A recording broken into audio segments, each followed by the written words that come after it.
नमस्कार। आज सुनेंगे कार्तिक पूर्णिमा की कथा। पौराणिक कथा के मुताबिक तारकासुर नाम का एक राक्षस था। उसके 3 पुत्र थे, जिसका नाम तारकक्ष, कमलाक्ष और विद्युतमाली था। भगवान शिव के बड़े पुत्र कार्तिक ने तारकासुर का वध किया। अपने पिता की हत्या की खबर सुन तीनों पुत्र बहुत ही दुखी हुए। तीनों ने मिलकर ब्रह्मा जी से वरदान मांगने के लिए घोर तपस्या की। ब्रह्मा जी तीनों की तपस्या से प्रसन्न हुए और बोले कि मांगो, क्या वरदान मांगना चाहते हो। तीनों ने ब्रह्मा जी से अमर होने का वरदान मांगा, लेकिन ब्रह्मा जी ने उन्हें इसके अलावा कोई दूसरा वरदान मांगने को कहा।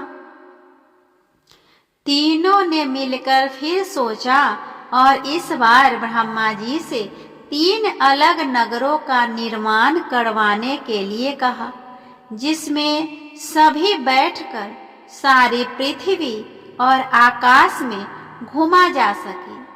1000 साल बाद जब हम मिले और हम तीनों के नगर मिलकर एक हो जाए और जो देवता तीनों नगरों को एक ही बाण से नष्ट करने की क्षमता रखता हो, वही हमारी मृत्यु का कारण हो।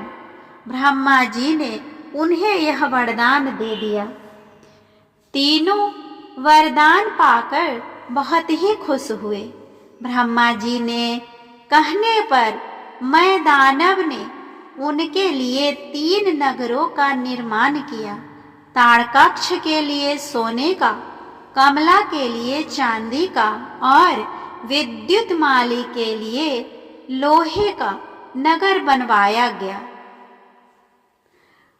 तीनों ने मिलकर तीनों लोकों पर अपना अधिकार जमा लिया।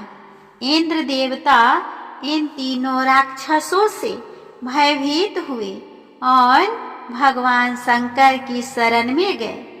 इंद्र की बात सुन भगवान शिव ने इन दानवों का नाश करने के लिए एक दिव्य रथ का निर्माण किया। इस दिव्य रथ की हर एक चीज देवताओं से बनी। चंद्रमा और सूर्य से पहिए बने। इंद्र, वरुण, यम और कुबेर रथ के चाल घोड़े बने। हिमालय धनुष बने और शेषनाग प्रत्यंचा बने। भगवान शिव खुद बाण बने और बाण की नोक बने अग्निदेव। इस दिव्य रथ पर सवार हुए खुद भगवान शिव। भगवानों से बने इस रथ और तीनों भाइयों के बीच भयंकर युद्ध हुआ। जैसे ही ये तीनों रथ एक सीध में आए, भगवान शिव ने बाण छोड़े, तीनों का नाश हो गया। इसी वध के बाद भगवान शिव को त्रिपुरारी कहा जाता है। यह वध कार्तिक मास की पूर्णिमा को मनाया जाता है, इसीलिए इस दिन को त्रिपुरारी पूर्णिमा के नाम से भी जाना जाता है। इस तरह हमने सुना कार्तिक पूर्णिमा की कथा। यह कथा आपको कैसा लगा प्लीज कमेंट करके बताएं, और अगर अच्छा लगा हो तो कमेंट बॉक्स में ओम नमः शिवाय लिखना ना भूलें। तब तक के लिए भगवान शिव आप सभी पे अपनी कृपा बनाए रखे। ओम नमो भगवते वासुदेवाय नमः।